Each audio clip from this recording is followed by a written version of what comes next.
নমস্কাৰ আপোনালোক সকলোকে পুনৰবাৰ আপোন নিউজৰ অন্য এটা ভিডিঅ' লৈ স্বাগতম জনাইছোঁ। আপোনালোক এজন জিঅ' গ্ৰাহক নেকি? আপোনালোক এজন জিঅ' ইউজাৰ নেকি? কমেণ্ট এটা কৰি জনাব। জিঅ'য়ে আমাৰ সৰ্বসাধাৰণ মানুহবিলাকৰ কাৰণে খুবেই ভাবে বুলি আমি ক'ব লাগিব। ৰিচাৰ্জৰ দামটো বাৰু বৰ্তমান তেওঁলোকে অকণমান বৃদ্ধি কৰিছে, কিন্তু জিঅ' যদি নাহিলেহেঁতেন আপোনালোকে মোক এনেদৰে চাই থাকিবলৈ নাপালেহেঁতেন। বা বৰ্তমান সময়ত আমাৰ অসমত যিসকল ল'ৰা ছোৱালীয়ে নেকি ছ'চিয়েল মিডিয়াত কণ্টেণ্ট ক্ৰিয়েট কৰি বহুত টকা উপাৰ্জন কৰি আছে, তেওঁলোকে হয়তো আজি সৰু মৰু কিবা এটা অন্য কোম্পানীৰ তলত কাম কৰি চলি থাকিলেহেঁতেন। জীৱন ধাৰণৰ মানদণ্ড উন্নতি নহ'লহেঁতেন যদিহে জিঅ' নাহিলেহেঁতেন। তো আমি জিঅ'ক এই কাৰণে ধন্যবাদ জ্ঞাপন কৰিব লাগিব যে জিঅ'য়ে সেইটো সম্ভৱ কৰি দিলে যিটো কাম নেকি আনে কৰা নাছিলে। জিঅ'য়ে ইনডাইৰেক্টলি কিন্তু বহু ল'ৰা ছোৱালীৰ উপাৰ্জনৰ পথ মুকলি কৰি দিলে। জিঅ'য়ে ল'ৰা ছোৱালীবিলাকক কাম কৰিবৰ কাৰণে তেওঁলোকে ডাইৰেক্টলি সংস্থাপন দি দিয়া নাই, কিন্তু জিঅ' অহাৰ পাছতেই ৰিচাৰ্জৰ দামটো কম হৈ গ'ল আৰু মানুহে বেছিকৈ মোবাইল ফোন ব্যৱহাৰ কৰিবলৈ ল'লে আৰু তাৰ ফলত বিভিন্নজন লোকে কণ্টেণ্ট ক্ৰিয়েট কৰিবলৈ ল'লে, তাৰ পৰা পইচা উপাৰ্জন কৰিবলৈ ল'লে। আমাৰ অসমত যদি আপোনালোকে বৰ্তমান সময়ত চাই লাখৰ ঘৰত নিবনুৱাই পইচা উপাৰ্জন কৰি আছে কণ্টেণ্ট ক্ৰিয়েট কৰি। মানে 1-1.5 লাখ হয়তো চাগে ল'ৰা ছোৱালী ওলাব, তাতকৈ বেছিয়ে ওলাব চাগে। 4-5 লাখমান ল'ৰা ছোৱালী ওলাই যাব যিবিলাকে নেকি কেৱল কণ্টেণ্ট ক্ৰিয়েট কৰিয়েই বৰ্তমান চলি আছে। গতিকে তেওঁলোকক জিঅ'য়ে সংস্থাপন দিছে বুলি ক'ব পৰা যায়। তো জিঅ'ৰ তৰফৰ পৰা এটা খুবেই ভাল খবৰ আপোনালোকৰ কাৰণে ঘোষণা কৰিছে। জিঅ'য়ে লঞ্চ কৰিছে এটা আটাইতকৈ সস্তা 5G স্মাৰ্টফোন। জিঅ'ৰ মোবাইলবিলাক কি হয়? প্ৰিপেড মোবাইল হয় জিঅ'ৰ যিবিলাক নেকি মোবাইল আছে, বা জিঅ'ৰ এটা ফোনো আছে জিঅ' ফোন 2, যিটো নেকি দামটো অকণমান বেছি। কিন্তু জিঅ'য়ে এতিয়া আটাইতকৈ সস্তা 5G স্মাৰ্টফোন আপোনালোকৰ কাৰণে লঞ্চ কৰিব বুলি কৈছে, যিটো নেকি আপোনালোকে মানে এতিয়ালৈকে যিমানবিলাক মোবাইল পাই আছে স্মাৰ্টফোন সকলোতকৈ কমত পাব। জিঅ'ৰ এই মোবাইলটো সকলোতকৈ কমত হ'ব। কি ফেচিলিটিনো আপোনালোকে লাভ কৰিব, কি লাভ নকৰিব, সকলোবিলাকৰ বিষয়ে এই ভিডিঅ'টো আপোনালোকক জনাম। ভিডিঅ'টো শেষলৈকে চাই থাকিব। মই শ্ৰী প্ৰাঞ্জিত গগৈ, আপোনালোকে চাই আছে আপোন নিউজ। আহক আৰম্ভ কৰোঁ আজিৰ ভিডিঅ'। তো আপোনালোকক দামটোৰ কথা একেবাৰে শেষত ক'ম। আগতীয়াকৈ আপোনালোকক জনাই লওঁ যে এই মোবাইলটোত কি স্পেচিফিকেশ্যন লাভ কৰিব। জিঅ'য়ে কৈছে যে এই মোবাইলটোৰ নাম হ'ব জিঅ' ফোন 3। তেওঁলোকৰ প্ৰথমটো আছিলে জিঅ' ফোন 1, দ্বিতীয়টো হৈ গ'ল জিঅ' ফোন 2 আৰু এইটো হৈ গ'ল জিঅ' ফোন 3।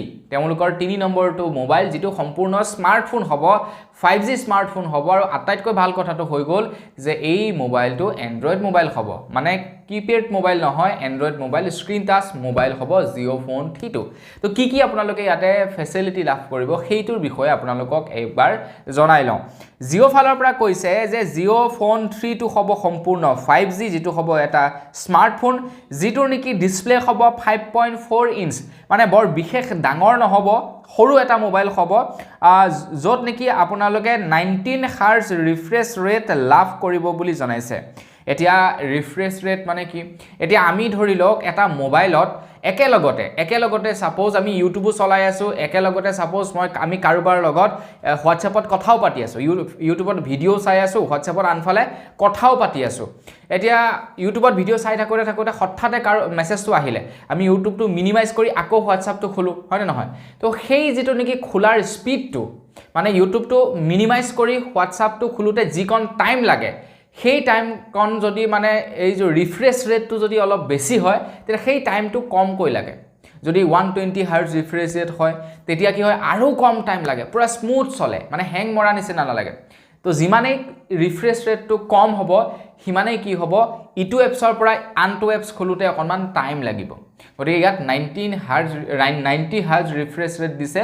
ক'বলৈ গ'লে মানে ঠিক ঠাক ৰিফ্ৰেছ ৰেট দিছে। এতিয়া মই যিটো মোবাইল ব্যৱহাৰ কৰি আছোঁ এইটোতো 90 হাৰ্জ ৰিফ্ৰেছ ৰেটেই হয়। তো প্ৰচেছৰৰ কথা যদি আপোনালোকক ক'বলৈ যাওঁ, মিডিয়াটেকৰ প্ৰচেছৰ দিব বুলি কৈছে। আপোনালোকে ইমান টেকনিকেলি হয়তো বুজি নাপাব, কিন্তু আপোনালোকক এইটো ক'ম যে খুবেই এটা ভাল প্ৰচেছৰ। মোৰ এইটোতো একেই মিডিয়াটেকৰ প্ৰচেছৰে লাগি আছে।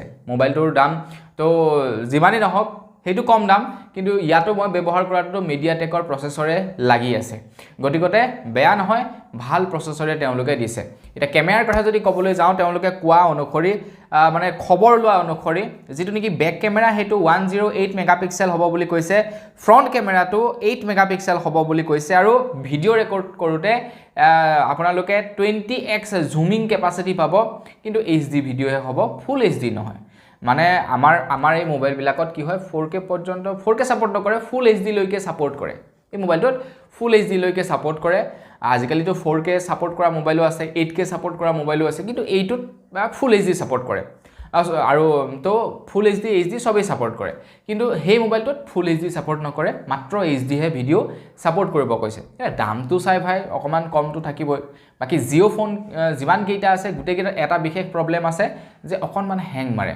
গতিকে দামৰ হিচাপত তেওঁলোকে কোৱালিটিটো অকনমান কম্প্ৰমাইজ কৰিবলগীয়া হয় তেওঁলোকৰ বডিটো প্লাষ্টিকৰ থাকে গোটেই বডিটো প্লাষ্টিকৰ থাকে তো সেই কাৰণে অকনমান জিও ফোনটো ব্যৱহাৰ কৰোতে কিবা কম দামি ফিল হয় বাৰু যি কি নহওক এতিয়া আগবাঢ়িছো দামৰ ফালে যে কিমান দাম হ'ব এই জিও ফোন 3 টোত শুনিলে আচৰিত হ'ব মোবাইলটোৰ দাম হ'ব হেনো 399 ৰ পৰা 299 ৰ ভিতৰত মানে 4000 ৰ পৰা 3000 ৰ ভিতৰত আপোনালোকে এই মোবাইলটো লাভ কৰিব বুলি জনাইছে কিন্তু আপোনালোকে এই মোবাইলটো 1499 বা আপোনালোকে 999 টো লাভ কৰিব পাৰিব কিয়নো তেওঁলোকৰ EMI ফেচিলিটিও আছে এতিয়া মই কি কাৰণে কৈছো আপোনালোকক 5G আটাইতকৈ সস্তা মোবাইল আপোনালোকে গুগলৰ মানে ফেসবুকত ফ্লিপকাৰ্টত চাওক এমাজনত চাওক ইয়াতকে কম দামী আপোনালোকে আৰু 5G স্মাৰ্টফোন কতো নাপায় গতিকে জিও হেতু সম্ভৱ কৰি দিছে তো ভাল লাগিছে কাৰণে খবৰটো আপোনালোকক জনালো ফ্ৰী প্ৰমোশন